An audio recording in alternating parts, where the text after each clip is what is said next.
I'm Phil Rubin. I am with my firm's now called Gray Space Matters. I had a little company called Our Dialogue that we got acquired by Bond 5 weeks before COVID. Great timing, or not. Another story. Real quick, I have Luke beat by a few years. I started my career in loyalty 35 years ago, plus a few months, about just less than 10 miles from here. Not at United, but at United's their previous headquarters, which I'll buy a drink for anybody if they know what airline this was. Anyone? Nope. Pan Am. Nope. Okay, the original Midway Airlines. We were in United's old headquarters across from Midway, which is now the parking deck, which is much nicer than our offices were. Anyway, 35 years doing this kind of work with great joy and fun to still hopefully have something relevant to contribute. I'm going to turn it over to my wonderful panelists who, while AI did a great job of stating their names, I'll let everybody take a minute and introduce themselves. Naduk, ladies first, always. I'm Naduk D'Souza. I'm the Executive Vice President of POS Entry. Some of you may know us from a couple of conferences ago. I was here as VMS. We've since merged with POS Entry, a digital wallet company. We've been really sort of innovating our wallet tech beyond just what airlines have innovated with Apple airline tickets. We've gone a little bit further with our tech and really sort of invested in making earn and burn also very seamless. Great. Peter? Piotr Kozłowski. I'm VP Consulting responsible for loyalty solutions at Comarch. We were just laughing that you will be a little bit fed up after those sessions with vendors keep on talking. I've been 12 years with the company, primarily responsible in the past for a category of travel, of airlines using our platform. Currently, I'm responsible for, all the domains, categories who use the platform to run their loyalty proposition. I come from Poland. I'm based out of Krakow, Poland. So it's very specific for me to be in Chicago. Chicago is said to be the second largest Polish city in the world. That's my only second time I'm here. We also have the Polka Hall, the World Polka Hall of Fame is on Pulaski Avenue. Oh, right. So I'd love to see that, yeah, because it's a quite a popular city in our country. Thanks for having me. Good evening, everyone. My name is Shyam Shah. I'm the CEO of Loyalty Juggernaut. Our firm specializes in loyalty technology that provides cloud-native solutions for loyalty programs and ecosystems. Prior to founding Loyalty Juggernaut in 2015, I used to run Oracle's loyalty and customer experience product portfolio. I built Oracle Loyalty, and then I built Siebel Loyalty. I learned a lot about how not to build it. And this is my third attempt at getting it right. So it's a very pertinent topic today about the loyalty tech. So pretty excited to be part of this panel, Phil, and contribute my 2 cents here. Sounds good. Thanks in advance. So we heard from a couple of people already this afternoon, as much as there's been, the theme is AI, and we've heard the word innovation. I don't know, Feldman, how many times have we heard the word innovation so far today? We're going to start out with a little bit of, a contrarian point to innovation, but really that's the goal. And it's built, this discussion is going to be around the idea that loyalty is stuck. And Bridget mentioned that, Valeria mentioned it, about some of the challenges that we all face. Nobody wakes up in the morning and says, I want to create a loyalty program and a loyalty strategy just like everybody else, right? Because that's arguably the definition of insanity. But if you think about where we are in 2024 relative to almost 50 years since the first modern loyalty program, the first frequent flyer programs, if you think about the way, how far we've come, and you contrast that with how far we've come with technology, it's kind of, there's no gray space there, not to be self-serving, but that's kind of a black and white case that says technology has gone exponentially, like light years ahead relative to where it was 45 years ago compared to loyalty? Or at least we're going to start with that premise. And we're going to we'll loosely organize this discussion from two perspectives, and then we're going to really want to drill down on how do we get unstuck, where are the big opportunities for innovation. We're going to start with the marketplace, because there's external headwinds that make this really difficult for us to do, and then there are internal headwinds for those of you on the client side, on the enterprise, on the brand side. And it's a little bit of a perfect storm in terms of where we are in 2024 with some of the changes that are upcoming and some of the threats, and conversely, some of the opportunities like AI. So I'm going to kind of drop it there and call it jump ball and say, who wants to talk first from a perspective of what's happening in the marketplace that presents probably the strongest headwinds? I'll start, and I'll start with something that Bridget said. Actually, you closed out the panel with a comment that I think speaks to what we're talking about here.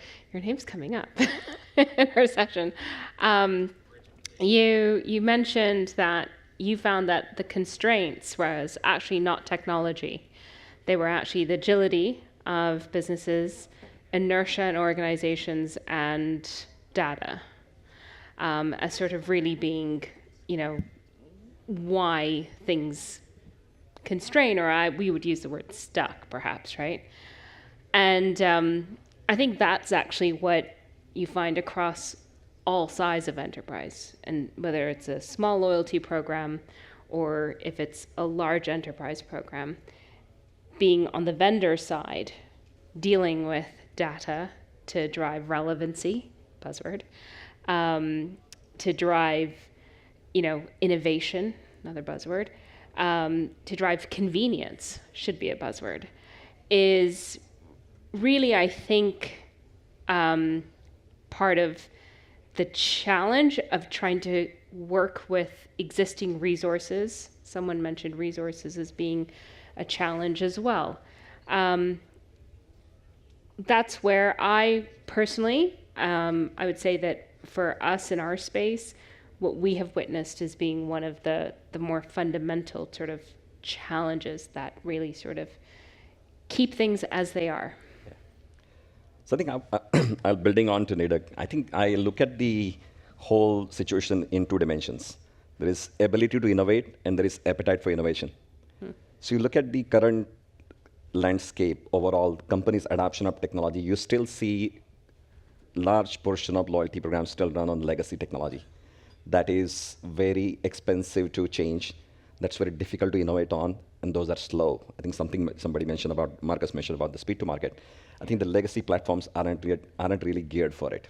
Now, what do you do? How do you move away from that? There are two approaches. One, you put multiple band-aids on it. Every 3 months, every 6 months, you keep on putting band-aids. That seems like an easy solution, and more often than not, companies adopt that solution over ripping it off and giving way for next gen. Consequently, what happens is when you talk to the brands and ask them about their top 4 priorities, they often talk about operational aspects, security, integration, volume processing. Now, all of these are very important aspects. I have no doubt about it. However, the innovation takes a backseat. It's like emphasizing more on bread and butter, not on caviar.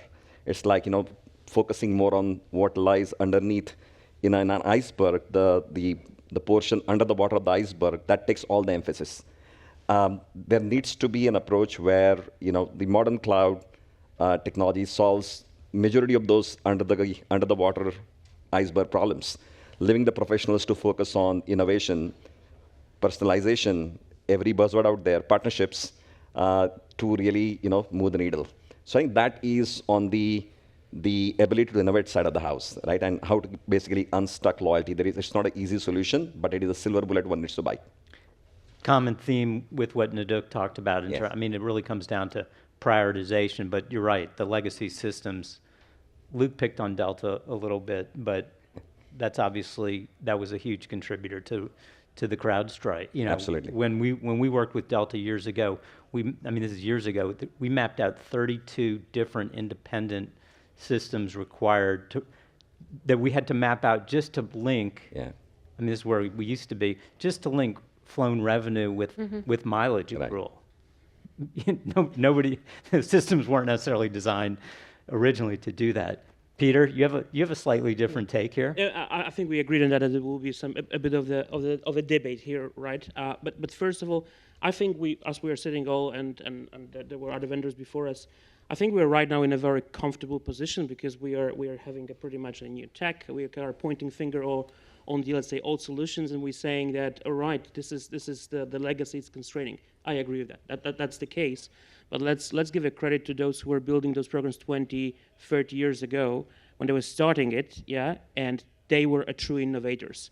What we're really talking about right now is killing the tech debt, which is natural to be accrued over time. So I think we need to be humble in a way to say these people have done a great job. It's just a cycle that basically ends, and these cycles are getting much shorter right now. So I mean, if you look from a perspective today, I mean, how to have a very innovative house, yeah? If you put up a house to have the best, I mean, up-to-date heating system, the best connectivity, well, you would end up, let's put ourselves into the container, yeah? Because you can quickly equip that with a great tools, and you can switch the container every 3-4 years. That's the reality, yeah? That's how we change cars, yeah? Because every 3-4 years we are getting a new digital cockpit in it, and we want to change the apps. So, I mean, this is a transformation that we as a software industry went through, right? We've put ourselves into the containers. We move faster, we move, I mean, more agile, but there are many, many tools that remain, especially with the, I mean, if we talk about the airlines here, because majority of the audience are actually travel companies, they remain with, we can call it traditional houses, which have a fundament, which are built up from a concrete, and they need to, I mean, they cannot maneuver that quickly. And now we can point our finger on them, you know, typically it's the PSS providers, yeah, I mean, they move slower. Well, it's because this industry was built up and they were a source of innovation some years ago. So I think our job to really like enable innovation is to first of all find ways of how this new technology can work with the old one, yeah? Because let's be honest, I mean, we cannot replace the entire software ecosystem. And I think that's where we can also seek for innovation. So part of the innovation can be how we actually work with those who are creating that technology depth. So I overall think that, you know, and it's a good comparison because you mentioned in a brief before, you have a very US-centric like view on things where things are moving relatively slow because you build up a critical mass. You were innovative in, let's say, 90s, 80s, where the world was kind of like trying to catch you up, right? And that's true. Yeah, today, from our experience, the easiest geography to launch the program are developing markets because they didn't build up the legacy software ecosystem. They move faster, definitely, than American corporations. Yeah, They're mobile first. Exactly. Yeah. So that's one area. On the other hand, I mean, the type of the business. I mean, in a e-commerce space, our platform can be put up in a matter of days or 2 weeks, yeah? In an airline space, it requires, in reality, months, because we need to find the ways for those like, one could say obsolete, you know, software ecosystem. But I think we have to be kind of humble in a way that we are in that privileged seat, yeah? And it's easy to point fingers on others, yeah? We are moving faster. We're moving faster because we're in a different cycle.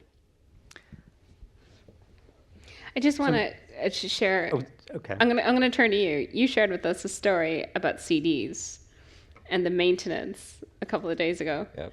I think that's a really interesting story to share with everyone to talk about that shift of legacy media to cloud, as you mentioned. So now we're going to blame but Siebel. No, but do you want Oracle to for a share lot it of because the I think it problems. actually No, I think it describes it, right? Sure. No, I think like Peter mentioned, every technology had its space and time. A tech was built for a certain era. It did its job in that era. I mentioned I built loyalty tech 3 times in my career. Every time it was modern. Every time it was contemporary. That served the market that existed at that time. I think the topic of this session is that technology has moved, but loyalty programs have remained stuck largely. Now, if you look at drawing parallels, I'll come to the CD example in a moment. But if I draw the parallels of loyalty space with other space, for example, CRM gave way to Salesforce automation. Yeah. I come from legacy Siebel. Then there was Salesforce. Then it's a marketing automation. Now it's customer engagement. Data warehouses gave way to data lakes. Now it's data in the cloud, right? Remember the old days Teradata? Teradata was a brilliant data warehousing software, right? Now there's no pointing finger at that. It did its job brilliantly at that time. Now we talk about Snowflake, right? That's the need of the hour. So I think that evolution, loyalty industry is due for that kind of a Yes. surge. And I think that needs to happen, right? It is the ripping the band-aid off point that I mentioned earlier, talking about Nidak's point earlier. So in good old days, because the tech stack we dealt with, you sold on-premise software. And on-premise software is sold at once, right? You took your check, fat check, and then the customers are stuck, right? And there is a sunk cost fallacy. You spend $2-3 million in buying an expensive enterprise software, you're stuck with it. And you paid money to the enterprise even to fix your bugs, right? Now the pendulum has shifted. It's a cloud software. You are leasing it, right? It's a zero-sum game. You get value, you pay for it, right? And I think it's a very good time and very good era we are in. And I think that's also, I believe, it's a Christmas Eve for loyalty space, right? It is due and ripe to make that transition and unstuck itself. And I think there is largely technology is a major enabler.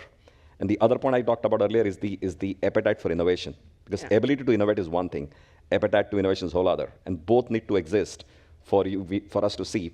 Industry has been promising personalization for dog years. I could say that because I started to sell loyalty since 2003. We spoke about personalization even then, right? 21 years back. It's for everyone to judge how much personalized programs are today. I think that's, I agree with all that. I would argue that personalization was much better when it was more expensive because it was more intentional and more considerate. Right. And you made a good point, which I think, I don't want you guys to take this away as loyalty's stuck, we're in this terrible place, it's not going to get unstuck. I think your point about it being Christmas Eve for us is absolute. I mean, there's a swirling of events and conditions that make this, like we're approaching this big inflection point, and the question is, and I'm using this to segue to, what are the challenges internally, right? We talked about resources. You talk about appetite for innovation. Right. But loyalty still so often in a lot of places, and maybe less so in the airlines, because it really is part of the enterprise business strategy. Right. But when you get out of the airlines, it trails off pretty drastically. And that is, loyalty's boxed within marketing, it's not prioritized, the customer's not in the top. I mean, I recently looked at a bunch of data that said, going forward, what are the priorities for CEOs? And the customer wasn't mentioned in the top 10 priorities. Right. So how do we get from where we are on Christmas Eve to starting to seeing presents under the tree? Yeah. I will say, Valeria, Bridget, Luke, all mentioned customer as they were talking. That's when, like in the airlines. Right, in the airlines, yes. yeah. But there's a whole big world of loyalty, of travel loyalty. And if you look at the data, Forrester in their CX index, we're at an all-time low for CX quality, which is also good, right? Because the bars and that consumer expectations are actually pretty low.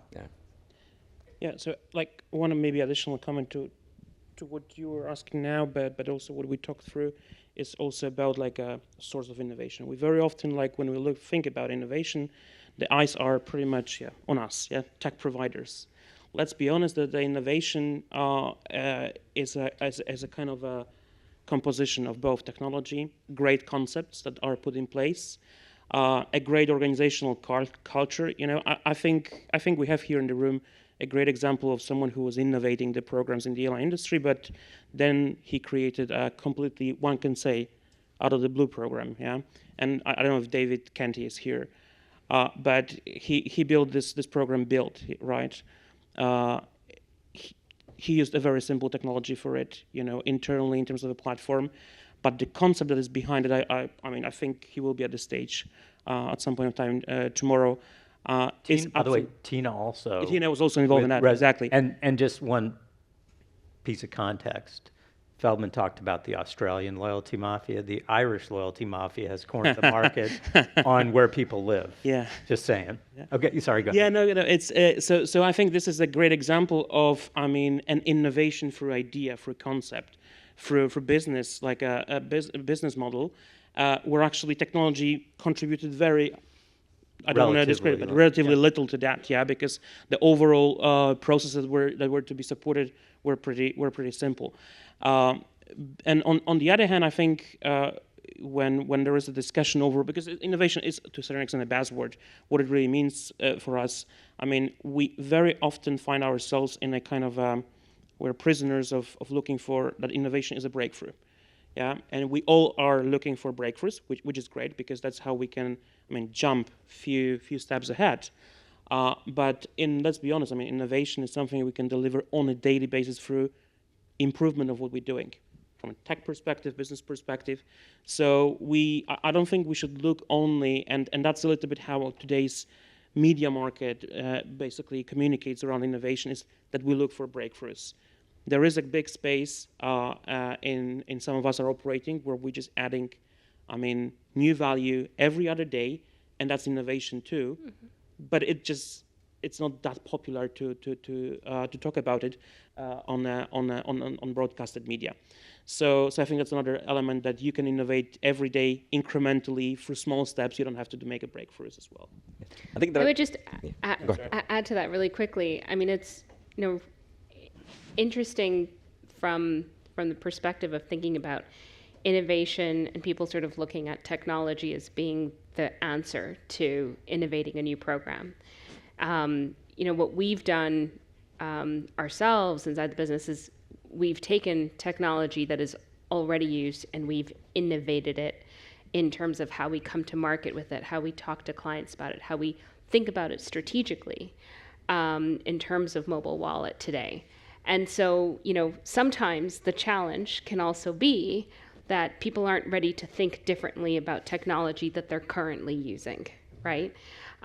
We've sometimes even had conversations with clients about email where, they'll turn around to us after coming to us to try and help solve problems around, how do we innovate this? How do we drive more personalization?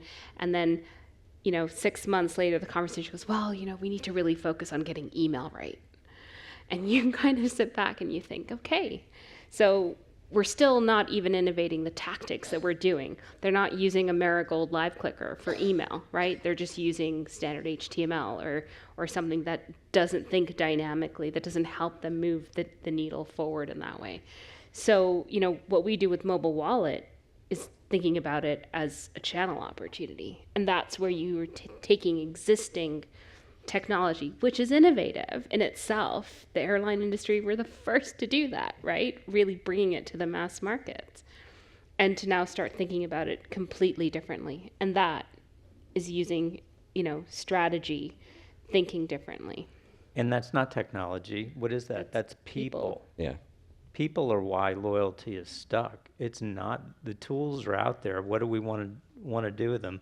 Your point, like building innovative housing doesn't require new tools. It requires new architects and new engineers to do it. So I want to be mindful of time, and I want to get to tapping into the collective expertise up here.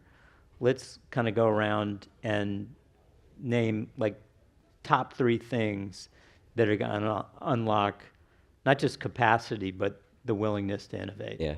So let me start there. So we talked about technology already. So I'll focus on the other aspects which are not technology related. I think in the top 3 things, first, I would think there has to be a very clear realization that loyalty of 2000 and loyalty of today are different.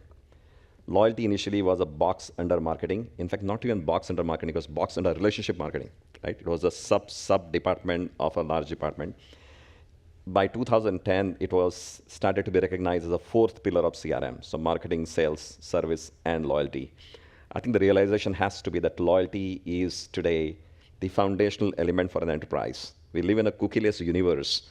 The high impact first party data is a lifeblood for you to drive customer relationship. All your digital marketing data initiatives, they rely on loyalty. A well-implemented loyalty program is a prolific generator of high-quality data, which can give a solid data foundation for the whole enterprise, not just to drive strong customer relationship, also to drive business strategies. So I think this conversation has to be elevated to that level, right? It has to be a C-suite level. Instead of being seen as a tool that drives acquisition and rewards, it should be seen as a tool that drives business strategy. I think that's point number one. Second, the traditional loyalty programs, the transactional points earn and burn, they've largely worked well all these years. So the risk of doing something different, risk of experimenting is prohibitive. And that's counterintuitive because loyalty programs are inherently experimental. Right? There's no perfect loyalty program. The best loyalty programs are in the pursuit of perfection, right? And that requires experimentation.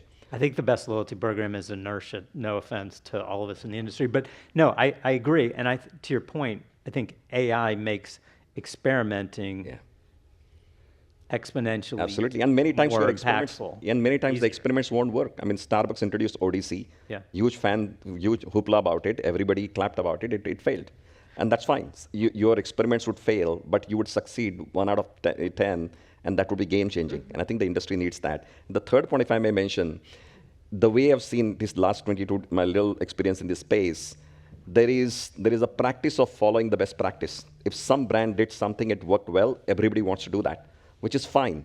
But then at the other end of that approach, what you get is a repetitive cycle of same innovation, same practice, not net new innovation. So I think there is a need for brands to try out of the hat, approaches. Luke Bondar talked about several things that he's doing at United, right? In terms of engaging customers when they are not flying. It's not a fly a mile, earn a mile kind of a play. Yeah. And I think each brand in its own space can think about a repertoire of such strategies that can be bolted upon the traditional loyalty. And I think those three things is what would usher us from Christmas Eve to Christmas. All right. I'll go with one. 60 seconds each. 'Cause Yeah. we gotta wrap up. I'll You guys go with okay? one comment. Everybody okay? Okay. Cubs, they'll push the game back. a few The minutes. players are in the tunnel, that's fine. I would just say that I think what would really help is for C-suite to really empower their teams, so that they're not fearful of making bold decisions, of trying new things, because I think that there is fear of sticking their hand up, trying something, experimenting, and then it failing. And we tend to be in an environment in loyalty where the KPI tends to be how many new people have joined our program. Maybe less emphasis on lifetime value. And so there's little incentive often for teams to actually spend time innovating an actual program as opposed to thinking about new acquisition targets. And so I think that's where, if that can be moved even just a little bit, I think you'll start to see people become more strategic, people become more innovative. Peter? Yeah, maybe one last point. If we look at the innovation, I think it's important also who is the recipient of that, who is the beneficiary of the innovation. Because on the one hand, especially if we look at the airline industry and the loyalty programs, which became a quasi banks. If I was an investor, I think this is the most innovative industry you can think about. The returns that frequent flyer programs are bringing are enormous. Yeah. Is it perceived as a real innovation for end consumer? Not really, yeah, or to very minor extent. So I think it needs to be also perceived that it needs to be balanced, yeah. So finance people to some extent really unlock the huge potential of frequent flyer programs. They are extremely innovative from the business modeling perspective, yeah. It's just entire science behind how financially these programs are being managed. Yeah. On the other hand, you've got the consumers who don't necessarily follow that perception. So that's another element where innovation is targeted on a business model or also on what customer gets at the end. And that's probably where retail industry is much more innovative. But they don't perceive loyalty program as a business model. It's just at the end of the day, like Shai mentioned, important, but still a function of the CRM. Loyalty for retailers is an expensive way to take markdowns. But I think in what's most important is that cases. we don't leave that in a bad mood, like probably just Yeah. complain how uninnovative we are as an industry, because I think this industry has proved to a number of other categories that loyalty program can be a business on its own, business itself, and deliver a huge value. Depends to whom. Yeah. All right, so how do we feel? Show of hands. Bullish? Who's bullish on loyalty innovation?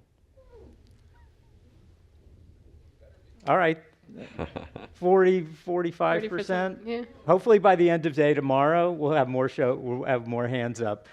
Speaking of which, I'm going to plug the conversation that Bob Dale and I are going to have tomorrow about payments and credit cards, because he's from United, and it's going to be a fascinating conversation. Thank you guys very much. Appreciate you hanging out till the not so bitter end. Thank you.